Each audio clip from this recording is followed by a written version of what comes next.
Bonjour à tous. Hello tout le monde, bienvenue dans cette nouvelle vidéo. Même tout d'abord, tu as quelque chose à dire. Ouais, allez, confession là. Donc on va parler de la vidéo précédente. En réalité, moi et François, on était allés faire un petit tour et on était tombés... C'est là que la caméra se passe. Ah. Allez, à vous, regarde les gens dans les yeux, En réalité, la veille, moi et François, on est allés se balader et on a vu qu'il y avait un crocodile mort. On n'a rien dit aux femmes et le lendemain, on est repassé par là. Et jusqu'au bout, on a fait les clowns et jusqu'au bout, les femmes ont cru qu'il était vivant. J'ai eu un doute pourtant. Ouais, même Fabienne a dit à un moment donné, je l'ai vu bouger ou j'ai vu respirer, mais je ne sais plus quoi. Ça, on n'a pas entendu, on n'a aucune preuve. Par contre, on a entendu que je disais, il est mort. Mais jusqu'au bout, vous avez cru qu'il était vivant. Ça, c'est vrai. Mais il était mort, c'est pour ça qu'on a fait les azous. Oui, parce que... Autrement, à y repenser, on était quand même très téméraire à prendre des selfies et tout. Non, c'était pas possible, ça. Oui, mais vous vous rendiez pas compte, tout le cinéma qu'on faisait à côté et qui ne bougeait pas. Oui. C'est un truc de fou, quoi. Hein. Vous êtes innocente, naïve, je ne sais pas, mais vous avez été stressée, et surtout Christine. Christine, là, elle était mal. Mais François François, c'est un bon acteur quand même. Hein. Voilà. Et là, on vous emmène à Tabasco et au Calais, plantation. Et puis ensuite au Calais, plantation. Celle-ci, en fait, elle montre plus, et encore vous ne le verrez pas parce que malheureusement, on n'a pas pu filmer à l'intérieur, mais c'est une plantation qui est plus axée sur la vie dans cette maison et les cérémonies et la réception, etc. Et pas trop sur les esclaves. Oui, voilà. Je crois qu'ils cachent un peu ce que les Américains, qui sont nos ancêtres en réalité, c'est des Européens qui sont venus aux États-Unis, ont fait de mal quand même. Hein. Ils cachent le mauvais côté et veulent embellir un peu les choses. Hein. Enfin, voilà une nouvelle vidéo. Et à bientôt, juste après la vidéo.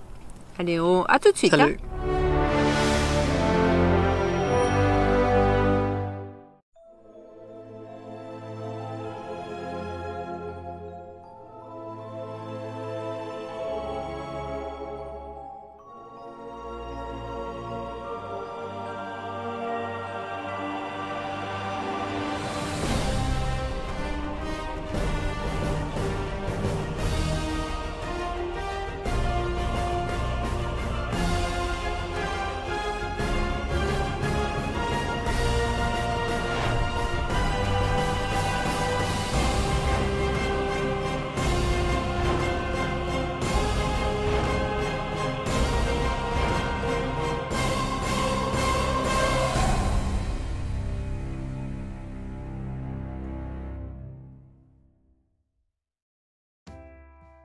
Nous nous remettons du plan machiavélique des garçons échafaudés la veille et reprenons la route vers Avery Island où se trouve l'usine Tabasco.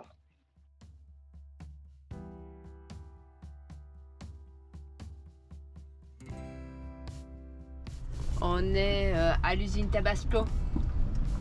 Eh ben, on va aller voir ça. Oui, on va aller visiter. Tu vas goûter toutes les sortes de Tabasco? Non.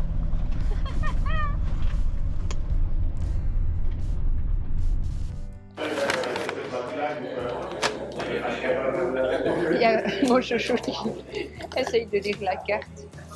Bon. Alors, chouchou, c'est bien? Donc c'est par là. C'est quoi? On est au musée. Ton parapluie n'est pas mouillé parce que tu dois le mettre là-dedans. Hein. Donc, on est au musée de Tabasco avec les différentes bouteilles, etc. On va essayer de la faire courte, hein, pas comme une fois. Et montre le cadeau qu'on a eu en rentrant. Oui, c'est toi qui l'as. Où? Dans ta pochette. Voilà. Ouais, on a eu un petit cadeau. Une mini bouteille.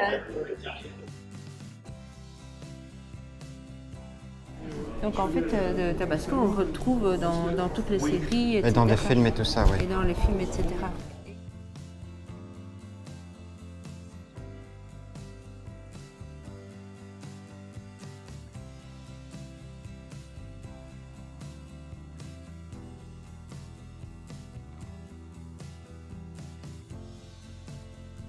Et alors ici, il y a le bus. C'est le Hot Pepper Express. Et il y a aussi les Hot Chili Pepper. Mais ça n'a rien à voir. D'ailleurs, on aime bien ce groupe-là. Hein. Oui.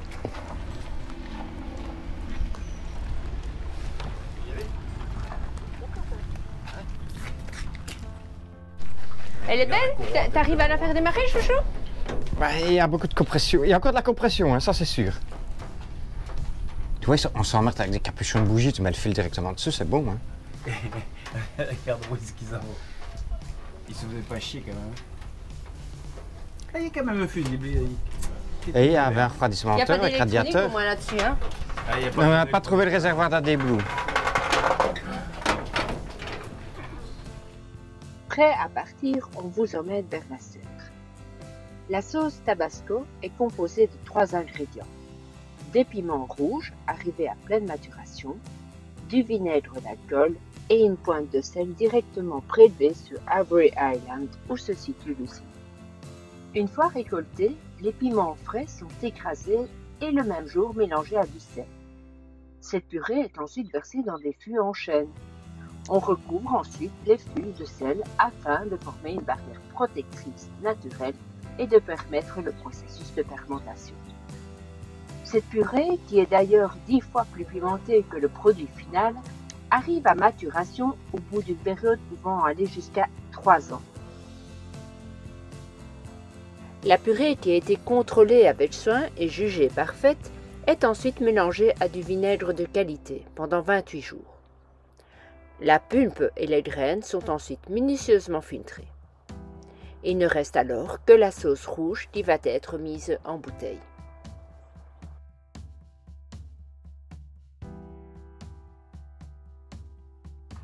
Attends, ça va. C'est bon. Allez. Non. Ok, c'est bon. Je crois qu'il y a la recette dedans. Ce qu'elle est. Oh. Non. Non. Ah, j'ai la recette. Parfait. C'est bon.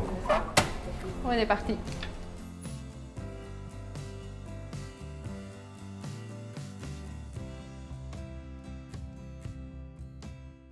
Tu vas faire ton test? Spicy. C'est le bar à... Bah oui, t'as pris. Thank you. Thank you. Oh yes. Better. Ouais, t'as le bretzel pour goûter avec. Alors, t'en dis quoi? Regarde, vas-y, tu peux... C'est pas mal. En train de goûter. Ouais, c'est pas mal ça. C'est pas mal ça. Et tu serais étonné. François, il a trop... Il avait pas vu. Alors c'est chouette, c'est intéressant. Donc on a goûté les différents tabasco, ça allait du moins fort au plus fort. Plus fort, ça arrache. Et la boutique, elle est chouette quand même. Hein. Ils font des idées cadeaux avec tout. Hein. Regardez, ça va des toutes petites bouteilles, si vous n'avez pas de place dans vos valises, au plus gros cadeau. Non, c'est vraiment sympathique. Une belle petite visite ici, Tabasco, l'usine de Tabasco. On est content d'être venu juste ici.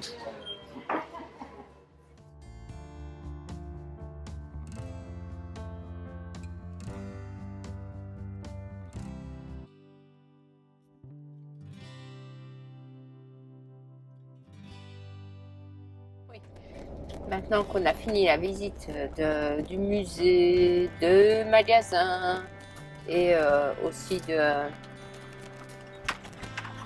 l'usine à proprement parler, on va dans les jardins qui sont super magnifiques.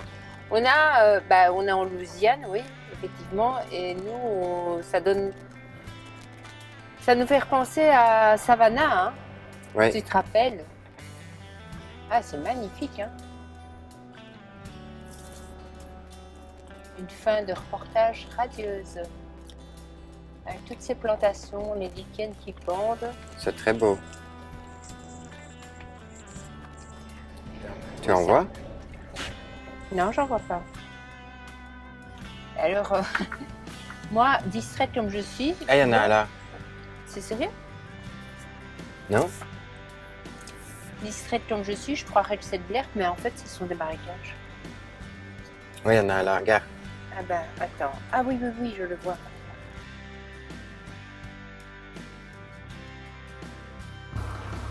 On va voir. Le dernier qui court a gagné.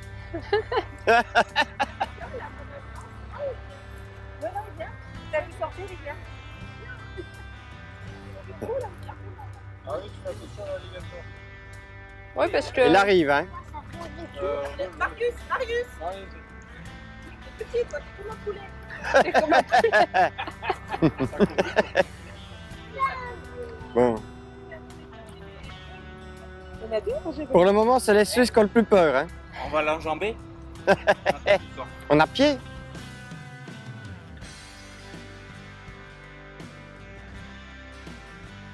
Et en plus, tu m'entends quand je passe. Tu verras, c'est au montage. Voilà.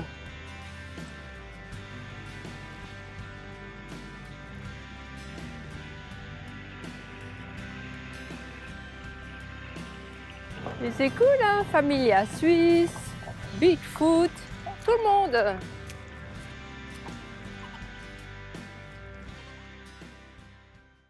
Après cette magnifique journée à Avery Island et un peu moins de 170 km plus loin, nous nous sommes posés à 500 mètres de l'entrée de la célèbre plantation Oak Alley.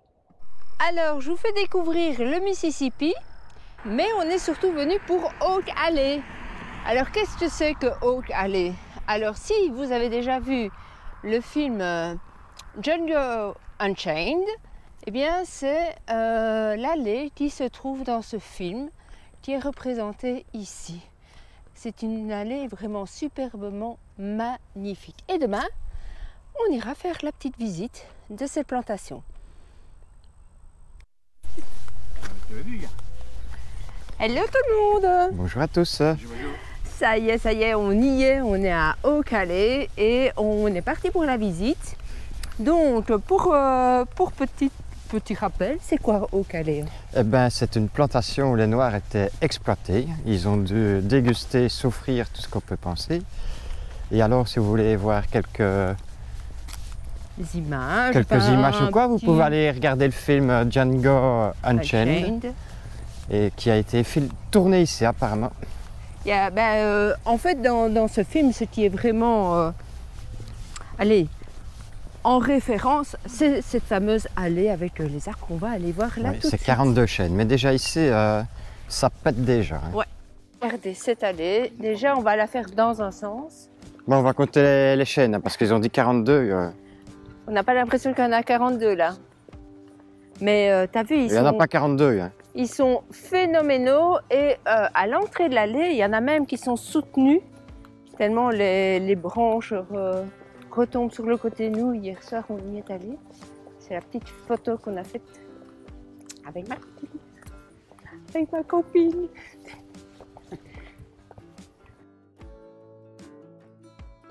Nous serons le premier groupe de visiteurs à 9 h du matin et aurons droit à une visite VIP juste pour nous quatre.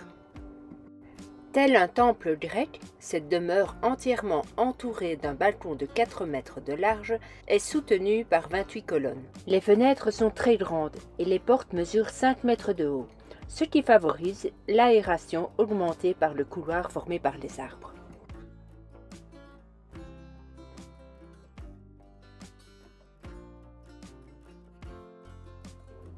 Tout autour de la grande maison, en référence à la stature par rapport aux habitations d'esclaves, il y a plusieurs jardins à la française.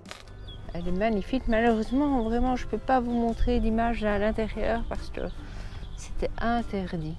Enfin. Oak Alley, en tant que plantation de canne à sucre, a été construite par des hommes, des femmes et des enfants réduits en esclavage. Et donc ici, c'était les habitations des esclaves. Et en fait, toutes ces cabanes ont été reconstituées.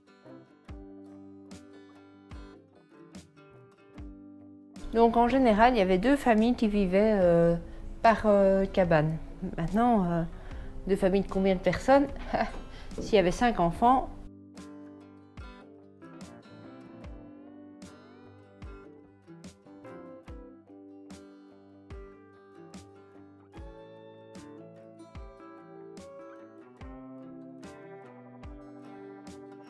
Ben, les cabanes sont bien.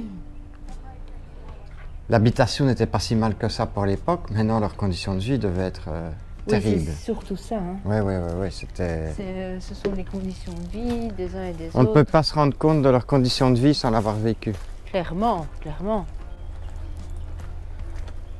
Et tout était misé sur l'esclave, puisque l'esclave servait de garantie dans leurs emprunts. Ils étaient monétisés. C'est quoi ça? Eh ben, ça, c'était pour attacher les enfants. C'était quand même terrible. Hein. Ah, c'est quand ils étaient punis. Monstrueux, oui, tu veux dire. Ils mettaient ça au cou parce que c'était compliqué pour eux de courir avec ça, apparemment. C'était terrible. Hein. Oui. C'est parce qu'ils mettaient des cloches là-dedans. Et donc ceci, c'est la tenue des esclaves. Le propriétaire d'esclaves avait autorité sur la santé, la liberté et la vie de chacun.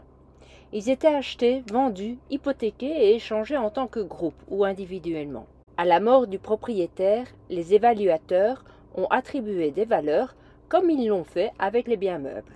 On retrouve d'ailleurs sur ce tableau de référence le nom des esclaves, leur âge, leurs compétences. Et ici, c'est la lessive communautaire. Et là, c'était la cuisine qui était faite ici.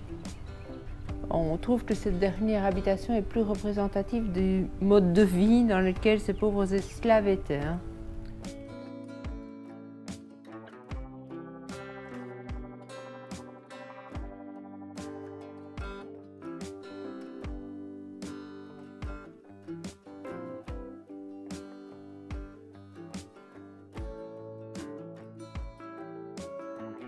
Coucou, nous revoilà. Oui. Donc, ceci termine la visite de Haut-Calais Plantation. Et Tabasco. Et Tabasco, bien sûr. Et je me mets tout doucement à jour, donc ne vous étonnez pas si le rythme va bientôt ralentir. Hein. Et la prochaine vidéo, c'est quoi? Je sais pas. Si, hein, on a fait une petite pause à Bâton Rouge, un nom qui sonne bien, mais finalement qui n'a pas grand-chose à voir. Et alors, ensuite, après Bâton Rouge, on est allé à Natchez. Voilà. Ah oui, c'est juste. Ça, ce sera la prochaine vidéo. Oh, t'as encore du retard, là. Ça va. Tu te rattrapes. Je me rattrape, c'est pour ça le rythme va tout doucement se calmer. À bientôt les amis.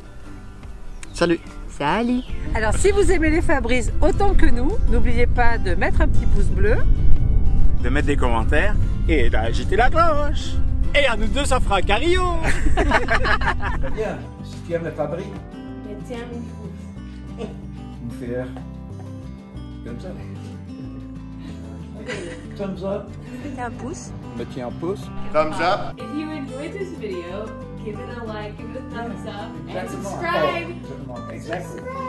Subscribe. C'est bien.